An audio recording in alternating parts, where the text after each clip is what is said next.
ഒരു രാജ്യത്തെ സമ്പദ് വ്യവസ്ഥ ആ രാജ്യത്തെ ഉൽപ്പാദന, വിതരണ, വിനിയോഗ മേഖലകളിൽ പ്രവർത്തിക്കുന്ന സ്ഥാപനങ്ങളും അവ പിന്തുടരുന്ന നിയമം വ്യവസ്ഥയും ഉൾക്കൊള്ളുന്നതാണ്. കാൾ മാർക്സ് ഉൽപ്പാദന പ്രക്രിയയിൽ തൊഴിലാളികളുടെ പങ്കാളിത്തത്തിന് പ്രാധാന്യം നൽകിയ സാമ്പത്തിക ശാസ്ത്രജ്ഞൻ കാൾ മാർക്സ്. അദ്ദേഹത്തിൻ്റെ പ്രധാന കൃതിയാണ് മൂലധനം. ഉത്പാദന വിലയുടെ ഒരു ഭാഗം മാത്രം തൊഴിലാളികൾക്ക് പ്രതിഫലമായി നൽകുകയും ബാക്കി സിംഹഭാഗം മുതലാളി ലാഭമാക്കി മാറ്റുകയും ചെയ്യുന്നതിനെ കാൾ മാർക്സ് മിച്ചമൂല്യം സർപ്ലസ് വാല്യൂ എന്നാണ് വിശേഷിപ്പിച്ചത്. ഉള്ളവനും ഇല്ലാത്തവനും തമ്മിലുള്ള വ്യത്യാസങ്ങളില്ലാത്ത സമൂഹമായിരുന്നു കാൾ മാർക്സിൻ്റെ സ്വപ്നം. അപ്പോൾ അദ്ദേഹം സർപ്ലസ് വാല്യൂ എന്ന് പറയുന്നത് ഉൽപ്പാദന വിലയുടെ ഒരു ഭാഗം തൊഴിലാളികൾക്ക് പ്രതിഫലം കൊടുക്കുകയും ബാക്കി ഭൂരിഭാഗം മുതലാളി ലാഭമാക്കി മാറ്റുന്നതിനെയാണ് മിച്ചമൂല്യം എന്ന് പറയുന്നത്. സമ്പത്ത് ആത്യന്തികമായി മനുഷ്യൻ്റെ ക്ഷേമത്തിനു വേണ്ടി ആയിരിക്കണം എന്നും സാമ്പത്തിക പ്രവർത്തനങ്ങൾ എല്ലാം മനുഷ്യക്ഷേമത്തിന് പ്രാധാന്യം നൽകുന്നതായിരിക്കണം എന്നും തൻ്റെ സാമ്പത്തികശാസ്ത്ര തത്വങ്ങൾ എന്ന പുസ്തകത്തിലൂടെ അഭിപ്രായപ്പെട്ടത് ആൽഫ്രഡ് മാർഷൽ. വർദ്ധിച്ച ആവശ്യങ്ങളും പരിമിതമായ വിഭവങ്ങളും തമ്മിലുള്ള ബന്ധത്തെക്കുറിച്ച് പഠനം നടത്തിയ സാമ്പത്തിക ശാസ്ത്രജ്ഞൻ ലയണൽ റോബിൻസ്.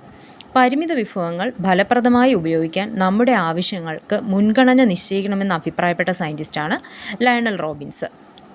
ഒരു രാജ്യത്തിൻ്റെ സാമ്പത്തിക ഭദ്രത മികച്ച സാമ്പത്തിക ആസൂത്രണത്തിൻ്റെയും ശരിയായ വിഭവ വിനിയോഗത്തിൻ്റെയും ഫലമാണ് എന്ന് അഭിപ്രായപ്പെട്ടത് പോൾ എ സാമുവൽസൺ. ഇന്ത്യയുടെ സാമ്പത്തിക ശാസ്ത്ര സിദ്ധാന്തങ്ങളിൽ പ്രധാനമാണ് ചന്ദ്രഗുപ്ത മൗര്യൻ്റെ മുഖ്യ ഉപദേഷ്ടാവായിരുന്ന ചാണക്യൻ്റെ കൃതിയായ അർത്ഥശാസ്ത്രം. ബ്രിട്ടീഷ് ചൂഷണവും പടിഞ്ഞാറൻ നാഗരികതയും എങ്ങനെ ഇന്ത്യയെ തകർത്തുവെന്ന് സാമ്പത്തികശാസ്ത്ര പഠനങ്ങളിലൂടെ വ്യക്തമാക്കിയത് രമേശ് ചന്ദർ ദത്ത് RC ദത്ത് എന്ന ശാസ്ത്രജ്ഞനാണ്. ട്രസ്റ്റിഷിപ്പ് എന്ന ആശയം ഗാന്ധിജിയുടേതാണ്. ട്രസ്റ്റിഷിപ്പ് എന്നതിലൂടെ ഗാന്ധിജി ലക്ഷ്യമിട്ടത് സത്യത്തിലും അഹിംസയിലും അധിഷ്ഠിതമായ ഒരു സമ്പദ് വ്യവസ്ഥയാണ്. ഗാന്ധിജിയുടെ സാമ്പത്തിക ആശയങ്ങളിൽ സ്വാധീനിക്കപ്പെട്ട പ്രമുഖ സാമ്പത്തിക ശാസ്ത്രജ്ഞന്മാരാണ് JC കുമരപ്പ, ശ്രീമൻ നാരായൺ ധരംപാൽ എന്നിവർ. ഗാന്ധിജി തൻ്റെ സാമ്പത്തിക ശാസ്ത്ര ആശയങ്ങൾ വിശദീകരിച്ച പുസ്തകം ഹിന്ദു സ്വരാജ്, 1909 പുസ്തകം വരുന്നത് ഹിന്ദു സ്വരാജ്. അതിലാണ് അദ്ദേഹത്തിൻ്റെ സാമ്പത്തിക ശാസ്ത്ര ആശയങ്ങൾ വിശദീകരിച്ചത്.